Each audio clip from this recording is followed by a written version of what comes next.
Hello నమస్తే. నేను journalist YNR. ఆంధ్రప్రదేశ్లో కొత్త ప్రభుత్వం కొలువుదీరింది. చంద్రబాబు నాయుడు గారు 4వసారి ముఖ్యమంత్రిగా బాధ్యతలు తీసుకున్నారు. ఈ బాధ్యతలు తీసుకున్న తర్వాత 5 కీలకమైన సంతకాలు చేశారాయన. ఈ 5 సంతకాలలో 2 ఎన్నికలలో తెలుగుదేశం పార్టీ విజయంలో సింహభాగం ఉన్న అంశాలుగా చూడాలి. ఇందులో ల్యాండ్ టైటిలింగ్ యాక్ట్ అనేది అత్యంత కీలకమైనది. ఆయన మెగా డిఎస్సికి సంబంధించి హామీ ఇచ్చారు. ల్యాండ్ టైటిలింగ్ యాక్ట్ రద్దు చేస్తానని చెప్పారు. దాంతోపాటు మరొక కీలకమైన అంశం పెన్షన్ల పెంపుకు సంబంధించి. ఆంధ్రప్రదేశ్లో ప్రస్తుతం 3,000 రూపాయల పెన్షన్లు అందుతోంది. దీన్ని 4,000 రూపాయలు చేస్తాను అంటూ చంద్రబాబు నాయుడు గారు హామీ ఇచ్చారు. మన ప్రభుత్వం వస్తానే ప్రజా ప్రభుత్వం వచ్చిన వెంటనే తెలుగుదేశం జనసేన ప్రతి ఒక్కరు ఎవరైతే ఉన్నారో బీసీలకి 50 సంవత్సరాలకే పింఛన్ ఇచ్చే విధానానికి శ్రీకారం చుడుతున్నాం. రేపు రాబోయే రోజుల్లో ఈ 3,000 పింఛన్ని 4,000 రూపాయలు ఇచ్చే బాధ్యత తెలుగుదేశం జనసేన తీసుకుంటాం. ఆ హామీ గ్రామీణ ప్రాంతాల్లో చాలా బలంగా వెళ్ళింది. 65 లక్షల మంది ఆంధ్రప్రదేశ్లో పెన్షన్దారులు ఉన్నారు.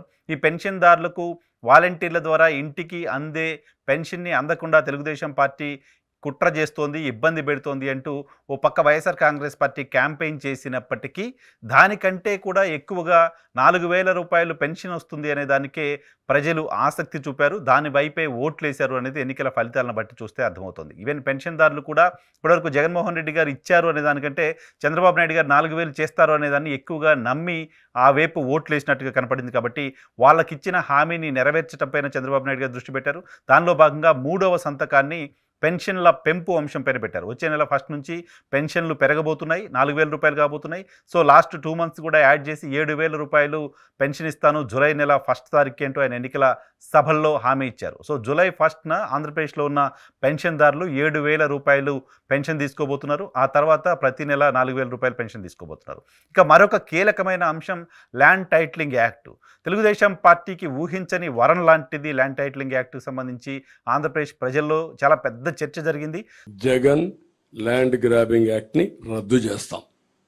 ఇది ఆయన కోసం పెట్టుకున్న ల్యాండ్ గ్రాబింగ్ యాక్ట్. ఇది ఎవడన్నా సరే రేపు పొద్దునొచ్చి ఏ పులివెందల నుంచో జగన్ మనిషి వచ్చి ఇక్కడ వచ్చి ఈ స్థలం నాది అని కోర్టుకి మనకి సబ్ రిజిస్ట్రార్ ఆఫీస్లో పెట్టుకుంటే మీరు అది మీకు తెలియాలి. అది మీకు తెలియకపోతే మీరు క్లెయిమ్ చేయకపోతే మీకు ఎప్పటికీ రాదు. అది వెళ్ళిపోయింది, మనకి ఓనర్షిప్ ట్రాన్స్ఫర్ అయిపోయింది. ఇది మన తాతగారులు ఇచ్చింది, మన పిత్రార్జితం, మన కష్టార్జితం కావచ్చు. ఇవన్నీ తీసేస్తున్నాడు జగన్. అంబేద్కర్ గారు ఒకటే చెప్తారు, నువ్వు ఎన్ని గొప్ప చట్టాలైనా చెయ్యి, ఎన్ని ఉన్నతమైన ప్రతిపాదనలు చట్టాలు చెయ్యి, పాలించేవాడి బుద్ధి వక్రంగా ఉంటే మనం ఏం చేయలేము. పాలించేవాడి జగన్ వక్రంగా ఉందా, సబబుగా ఉందో మీరు ఆలోచించండి. సో ల్యాండ్ టైటిలింగ్ యాక్ట్కి సంబంధించి ప్రజలు తెలుగుదేశం పార్టీ నమ్మడానికి, వైఎస్ఆర్ కాంగ్రెస్ పార్టీ గురించి భయపడడానికి కారణమైనది హద్దురాళ్లపైన జగన్మోహన్ రెడ్డి గారి బొమ్మ, అలాగే పాస్బుక్లపైన జగన్మోహన్ రెడ్డి గారికి సంబంధించిన బొమ్మ, ఒరిజినల్ పత్రాలు ఉండవు లాంటి ప్రచారం, ఇవన్నీ కూడా వైఎస్ఆర్ కాంగ్రెస్ పార్టీని ఇబ్బంది పెట్టాయి. తెలుగుదేశం పార్టీకి ప్రజలు బ్రహ్మరథం పట్టేలా చేశాయి. మొత్తం ఎలక్షన్ క్యాంపెయిన్లో తెలుగుదేశం పార్టీకి బాగా అంది వచ్చిన అవకాశంగా, బాగా మైలేజ్ ఇచ్చిన అంశంగా చూడాల్సింది ల్యాండ్ టైటిలింగ్ యాక్ట్ని. నిజానికి ల్యాండ్ టైటిలింగ్ యాక్ట్కు సంబంధించి యాక్ట్లో పెద్దగా ఇబ్బందులు లేకపోయినప్పటికీ ఈ ఫోటోల కారణంగా ఈ భూములు, మా భూములు కూడా జగన్మోహన్ రెడ్డి గారు తాకట్టు పెడతారంటూ జరిగిన ప్రచారాన్ని ప్రజలు బిలీవ్ చేశారో, భయపడ్డారో, ఆందోళన చెందారు. సో ల్యాండ్ టైటిలింగ్ యాక్ట్ లేకుండా ఉంటే బెటర్ కదా అనే దాన్ని ప్రజలు నమ్మారు. దానిలో భాగంగానే తెలుగుదేశం కూటమికి చాలా పెద్ద ఎత్తున ఓట్లు వేసినట్టు అర్థమైంది. అంతేకాదు చంద్రబాబు నాయుడు గారు ఆ కూటమి అధికారంలోకి వచ్చిన తర్వాత దీన్ని రద్దు చేస్తామని చెప్పడం మాత్రమే కాదు, ఎన్నికల సభల్లో అయినా ల్యాండ్ టైటిలింగ్ యాక్ట్కి సంబంధించిన పేపర్లను చించేశారు. 2వ సంతకం దానిపైనే పెడతానంటూ చెప్పారు. సో ప్రజలకు ఒక భరోసా కల్పించే ప్రయత్నం చేశారు. మీ భూమి భద్రంగా ఉంటుంది, మీతోటే ఉంటుంది, మీ ఇళ్ళు భద్రంగా ఉంటాయి, మీతోటే ఉంటాయని. సో ఈ క్యాంపెయిన్ చాలా పెద్ద ఎత్తున జరగడం, టీడీపీకి అడ్వాంటేజ్ రావడంతో 2వ సంతకం దాని మీద పెడతానంటూ ఆయన చెప్పిన మాటని నిలబెట్టుకున్నారు. 2వ సంతకం దానిపైన పెట్టడం ద్వారా. సో అలాగే మరొక అంశం అన్నా క్యాంటీన్ల ఓపెనింగ్కి సంబంధించి. అన్నా క్యాంటీన్లు తెలుగుదేశం పార్టీ అధికారంలో ఉన్న సమయంలో అన్నా క్యాంటీన్లు ఉండేవి. 5 రూపాయలకే భోజనం రాష్ట్ర వ్యాప్తంగా చాలా ప్రాంతాల్లో ఉండేవి. ఆ తర్వాత వైఎస్ఆర్ కాంగ్రెస్ పార్టీ అధికారంలోకి వచ్చిన తర్వాత అన్నా క్యాంటీన్లను తొలగించింది. అన్నా క్యాంటీన్లు తొలగించడం అనేది పేదలకు ఆహారాన్ని అందకుండా చేయడం, పేదలకు అన్నం దూరం చేసింది వైఎస్ఆర్ కాంగ్రెస్ పార్టీ అంటూ తెలుగుదేశం పార్టీ ఆరోపణ చేస్తూ వస్తోంది. ప్రభుత్వం వస్తానే మళ్ళా అన్నా క్యాంటీన్ ని ప్రారంభించే బాధ్యత తెలుగుదేశం పార్టీది.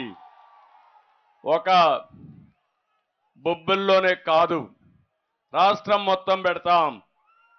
అన్ని అవసరమైతే అన్ని నియోజకవర్గాల్లో పెడతాం, మండల హెడ్ క్వార్టర్లో పెడతాం. పేదవాడికి అన్నం పెట్టడం మన బాధ్యత. ఆ కార్యక్రమానికి శ్రీకారం చుడతామని చెప్పి నేను మీకు తెలియజేస్తున్నా. సో ఆ క్రమంలోనే కొన్ని ప్రాంతాల్లో తెలుగుదేశం పార్టీకి సంబంధించిన నాయకులు, ముఖ్య నాయకులు కొంతమంది కొన్ని నియోజకవర్గాల్లో అన్న క్యాంటీన్లు సొంత డబ్బులతో నిర్వహిస్తూ వచ్చారు. కొన్ని చోట్ల వైఎస్ఆర్ కాంగ్రెస్ పార్టీకి సంబంధించిన వాళ్ళు కూడా రాజన్న క్యాంటీన్ల పేరుతో క్యాంటీన్లు నిర్వహిస్తూ వచ్చారు. బట్ ఓవరాల్గా ప్రభుత్వంగా నిర్వహించాల్సింది, ప్రభుత్వంగా చేయాల్సిన అన్న క్యాంటీన్లు ఆగిపోవడం అనేది కూడా తెలుగుదేశం పార్టీ చాలా పెద్ద ఎత్తున ఎలక్షన్లో క్యాంపెయిన్ చేసింది. సో మళ్ళీ అన్నా క్యాంటీన్ల అవసరం అని భావించింది. దానిలో భాగంగా అన్నా క్యాంటీన్లపై 4వ సంతకాన్ని చంద్రబాబు నాయుడు గారు చేశారు. అలాగే మరొక అంశం స్కిల్ సెన్సెస్కి సంబంధించిన అంశంపైన ఆయన సంతకం చేశారు. స్కిల్ సెన్సెస్, ఆంధ్రప్రదేశ్లో స్కిల్ స్కామ్ గురించి మనం విన్నాం. స్కిల్ డెవలప్మెంట్ స్కామ్లో అక్రమాలకు చంద్రబాబు నాయుడు గారు పాల్పడ్డారు అంటూ సిఐడి కేసు నమోదు చేయడం, ఆయన అరెస్ట్ చేయడం, ఆయన జైల్లో ఉండాల్సి రావడం, ఆ తర్వాత బెయిల్ పైన రావడం, స్కిల్ కేసు ఇంకా నడుస్తూ ఉండడం, వీటన్నిటి నేపథ్యంలో ఆంధ్రప్రదేశ్ స్కిల్ సెన్సెస్ ఫైల్ పైన కూడా చంద్రబాబు నాయుడు గారు సంతకం చేశారు. ఈ 4టితో పాటు మరొక కీలకమైన అంశం, ఆంధ్రప్రదేశ్లో ప్రభుత్వ వ్యతిరేకత రావడానికి కారణమైన అంశం నిరుద్యోగులకు సంబంధించిన అంశం. ఆంధ్రప్రదేశ్లో అభివృద్ధి లేదు, ఆంధ్రప్రదేశ్లో కంపెనీలు రాలేదు, ఆంధ్రప్రదేశ్ యువత ఇతర ప్రాంతాలకు వెళ్లాల్సిన పరిస్థితి వస్తోంది. సో ఆంధ్రప్రదేశ్లో కంపెనీలు రాకపోవడానికి, ఆంధ్రప్రదేశ్లో డెవలప్మెంట్ జరగకపోవడానికి, ఆంధ్రప్రదేశ్లో నిరుద్యోగం పెరగడానికి జగన్మోహన్ రెడ్డి కారణమయ్యారంటూ చాలా పెద్ద ఎత్తున కూటమికి సంబంధించిన నేతలు క్యాంపెయిన్ చేస్తూ వచ్చారు. అంతేకాదు ఇక్కడ జగన్మోహన్ రెడ్డి సర్కార్ కూడా ప్రతిపక్షాలకు ఒక అవకాశాన్ని ఇచ్చింది. ప్రతి ఏటా జాబ్ క్యాలెండర్ వేస్తామంటూ ఓ డే టు టైంను కూడా చెప్పి ఆ టైంకి జాబ్ క్యాలెండర్ వేయలేదు. జాబ్ క్యాలెండర్ మేము వేయకపోయినప్పటికీ ఆ జాబ్ క్యాలెండర్ కంటే ఎక్కువ ఉద్యోగాలని స్వాతంత్రం వచ్చిన తర్వాత ఏ ప్రభుత్వం ఇవ్వలేని ఉద్యోగాలను మేము ఇచ్చామంటూ వైఎస్ఆర్ కాంగ్రెస్ పార్టీ చెప్తూ వచ్చింది. కానీ జాబ్ క్యాలెండర్ ఇవ్వలేదు అనే అంశాన్ని నిరుద్యోగులు ఎక్కువగా బిలీవ్ చేస్తూ వచ్చారు. ప్రతి ఏటా ఓ టైంకి జాబ్ క్యాలెండర్ రిలీజ్ చేస్తూ ఉన్నారు, అది చేయలేదు అనే ఆందోళన నిరుద్యోగుల్లో ఉంది. దాన్ని ప్రతిపక్షం చాలా పెద్ద ఎత్తున ప్రజల్లోకి తీసుకెళ్ళింది. నిరుద్యోగులు కూడా ఈ ప్రభుత్వం జాబ్ క్యాలెండర్ ఇస్తానని ఇవ్వలేదు కాబట్టి ప్రభుత్వాన్ని మార్చాలనే ఆలోచనతో ఓటేసినట్టుగా కనపడింది. సో మేము వచ్చిన తర్వాత 20 లక్షల ఉద్యోగాలు కల్పిస్తామంటూ చంద్రబాబు నాయుడు గారు హామీ ఇచ్చారు. కూటమికి సంబంధించిన నేతలు కూడా హామీ ఇస్తూ వచ్చారు. సో భారతీయ జనతా పార్టీ కూడా కలిసి ఉన్న నేపథ్యంలో కేంద్రం నుంచి అనేక ఇన్స్టిట్యూషన్స్ ఇక్కడికి వస్తాయి.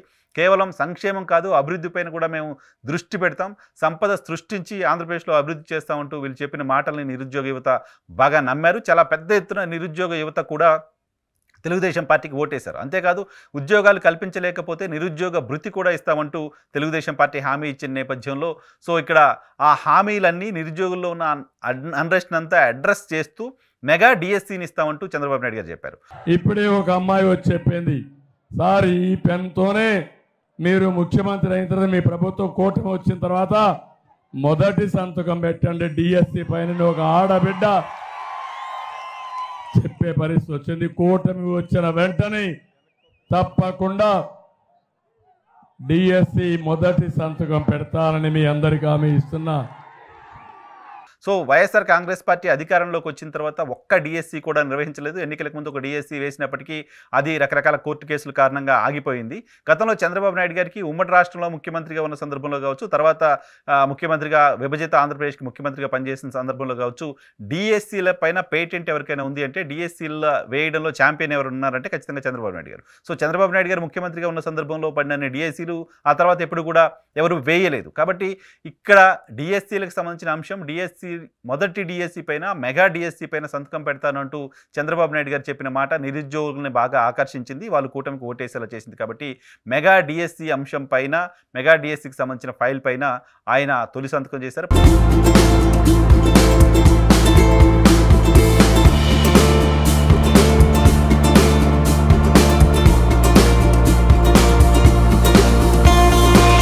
పైగా పోస్టులను ఇప్పటికే వైఎస్ఆర్ కాంగ్రెస్ పార్టీ వేసిన నోటిఫికేషన్ సవరిస్తూ సో దాంతోపాటు మరికొన్ని పోస్టులను యాడ్ చేసి 16,000కు పైగా పోస్టులతో ఓ డిఎస్సీ ప్రకటన చేశారు. సో ఈ 5 కీలకమైన అంశాల్లో 3 కీలకమైన అంశాలు ఎన్నికల ఎజెండాగా ఉన్న అంశాలు.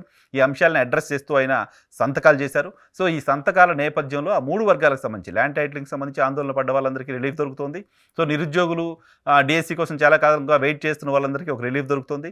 పెన్షన్ల పెంపుకు సంబంధించి ఆశపడిన వాళ్ళు, పెన్షన్ల పెంపుని కోరుకున్న వాళ్ళందరికీ కూడా ఒక అవకాశం దొరికింది. సో దాంతోపాటు అన్న క్యాంటీన్లు లేకపోవడం వల్ల పట్టణ ప్రాంతాల్లో, ప్రధానంగా పట్టణ ప్రాంతాల్లో అన్నం రూపాయలకే దొరికే అవకాశాన్ని ప్రభుత్వం దూరం చేసింది అంటూ ఆందోళనలో ఉన్న వాళ్ళందరికీ కూడా వాళ్ళకి సాంత్వన చేకూర్చేలాగా అన్న క్యాంటీన్లపైన సంతకం పెట్టడం కూడా ఈ 4 అంశాలు కూడా రాష్ట్రంలో మెజారిటీ ప్రజలు ఎవరైతే కూటమి రావాలని కోరుకున్నారో ఓట్ చేశారో వాళ్ళందరినీ అడ్రస్ చేస్తూ తీసుకున్న నిర్ణయాలుగా చూడాల్సిన అవసరం ఉంది.